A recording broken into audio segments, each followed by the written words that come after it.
अस्सलाम वालेकुम। केटी बंदर में बारिश और तेज हवाओं से खंबे गिर गए। कराची में कहीं हल्की और कहीं तेज बारिश, हॉक्स बे का समंदर बिपर गया। क्या आप हालात हाजरा से आगाही हासिल करना चाहते हैं?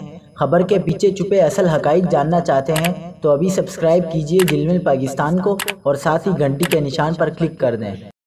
आपको बताते चलें कि केटी बंदर में तेज बारिश और तूफानी हवाएं चल रही हैं, जिसके बायस शहर में छतें उड़ गईं, जबकि शदीद तूफानी हवाओं की वजह से पोल भी गिर पड़े हैं। हॉक्स बे के मकाम पर समंदरी पानी मछली चौक तक आ गया। तूफान के मरकज में 110 किलोमीटर फी घंटा की रफ्तार से हवाएं चल रही हैं, जबकि समंदर में शदीद तुग़यानी है और 30 फीट तक लहरें बुलंद हो रही हैं। समंदरी तूफान आज रात या कल सुबह तक सिंध के इलाके केटी बंदर और भारतीय गुजरात से टकरा सकता है। दूसरी जानिब कराची के मुख्तलिफ इलाकों में हल्की और तेज बारिश का सिलसिला शुरू हो चुका है। मलीर, सऊदाबाद, क्लिफ्टन, हॉक्स बे, इब्राहिम हैदरी और नॉर्थ नाज़िमाबाद के अलावा हैदराबाद में भी तेज बारिशों का सिलसिला शुरू हो चुका है।